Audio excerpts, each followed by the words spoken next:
welcome back to Woodruff Woods. Today we're going to do a little bit of splitting, we're going to do a little bit of cutting, and I'm going to catch you up on that Christmas holiday white birch decoration stuff that I've been working on.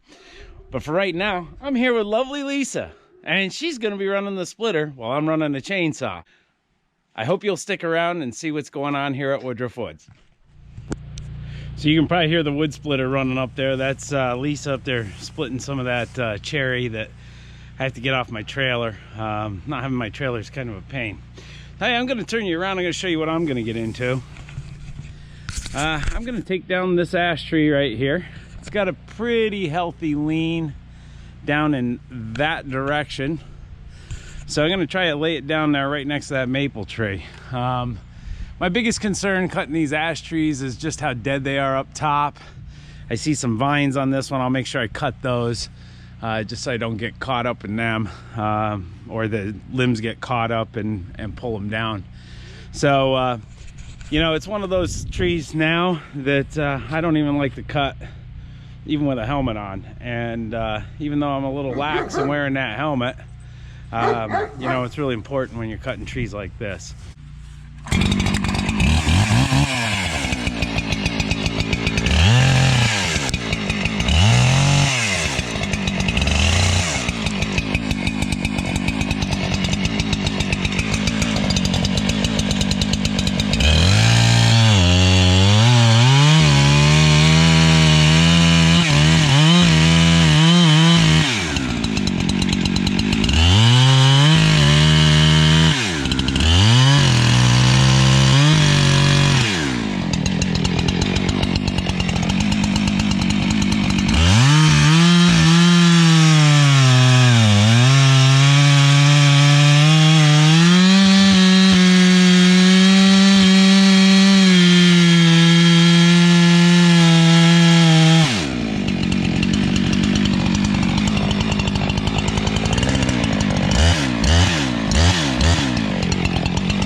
You probably saw that one limb came right down, and had I been standing there, I would have had a headache. So anyway, another you know, lesson to be learned there, I guess. So you know, it looks pretty good. I'll take you down here, kind of show you the bottom of the tree here. That looks pretty solid. I think we're gonna get some good firewood out of this. So kind of cheated my stump here a little bit. I'll talk about what I did. First of all, I will say I'm a little high on this side, a little low on that side. I wasn't quite level, but I was trying to leave more holding wood over there. Reason being is I figured that maple tree could take the hit. This little apple tree could not. So kind of laid it down exactly where I wanted to. You know, it had a little bit of wanting to, if I'm facing down here, it wanted to go this way more. So that's why I left more holding wood on that other side. So worked out well.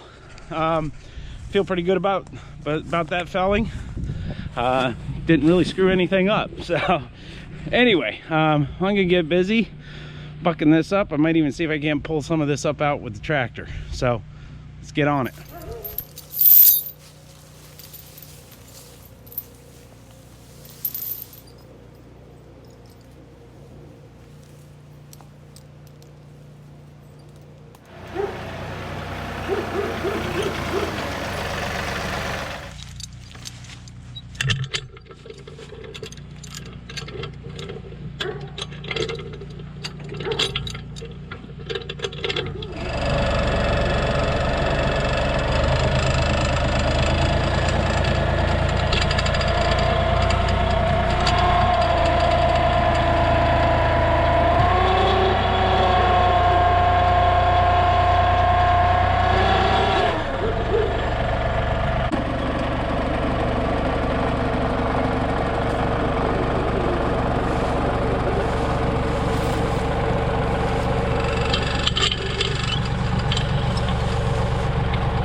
Was pretty heavy.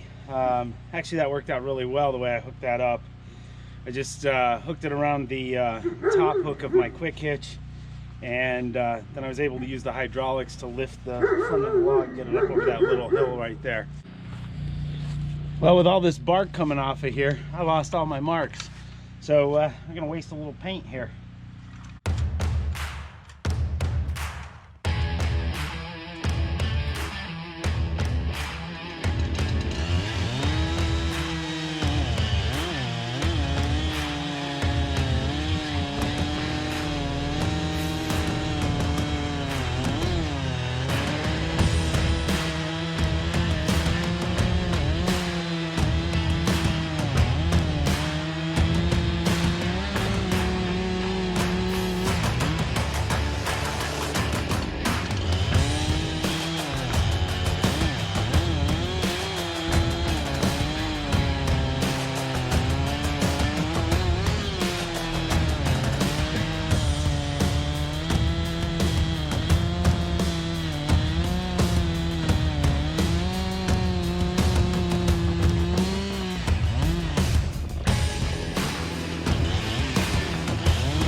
looking pretty good.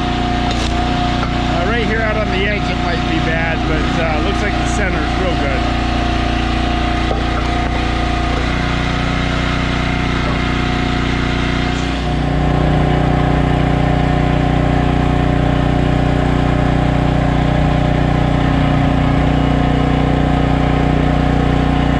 So splitting that ash, it looks pretty good. It's got a high moisture content even for ash. You know, obviously this tree had some life left in it. I'm running upwards of 30% on this one. So obviously can't sell it for a while. I had hoped that I might be able to. But just give you an idea of the size of this. So and just take it here. Just over 20 inches. Just about, actually I'm 20 1/4 that way. I think that's, well, a little bit wider this way. About 22 that way. So nice size tree. You know, actually they get much bigger than that and they're just not fun to handle. So anyway, I'll take you in here. I'll show you a little bit about what we're doing with the white birch for Christmas, and then we'll wrap this video up. So I've been starting on my Christmas decorations using that white birch that we cut in the past few videos. You can see in here, I just used a Forstner bit to make a flat bottom in here. T-candle sits in there. Basically, I'm using my drill press here as the way that I get this hole in here. As I mentioned, I'm using a Forstner bit, and I have another one here that I can show you. This is what it looks like. If you don't know what they are, they basically, these cutting edges here, they will cut down in and you end up with mostly a flat bottom. I mean, obviously that little tip, the pilot tip, I guess, I don't know, I'm making up that term. That's going to leave a mark in there. But it's the closest thing I could come up with to getting a flat bottom hole in there to sit a tea candle in. And then the wife and the daughter is going to do some decorations on this because, frankly, I'm just not that creative. So what I've been doing to do this, I've just been cutting these on the chop saw, and you can see I got a couple more here to do. And I've been doing them about 3 inches because my glass is a little bit more than that. So it allows the flame to be in there behind the glass. So we're all well on our way to doing our Christmas decorations, which you know, hopefully will sell. I think they're gonna look nice when we're done. So my day took a little turn here. The wife actually went out to get some groceries and some supplies, and she just called and told me that she thinks she's broke down. She said that all kinds of lights came on in her car. So I grabbed my my scanner here. I'm gonna go up there, hook that up, and see maybe what's going on. Well, I hooked up the scanner. It threw a couple of codes. They were all related to traction control, which she said was one of the dummy lights that came on. Cleared the codes and the car seems okay right now, but now I'm stuck here at Walmart waiting for her to do her shopping, and then I'm gonna follow her home. So anyway, I probably am done doing firewood for today, so I'm just gonna wrap this video up. But anyway, until the next time, thank you for watching, and I'll catch you later. Take care.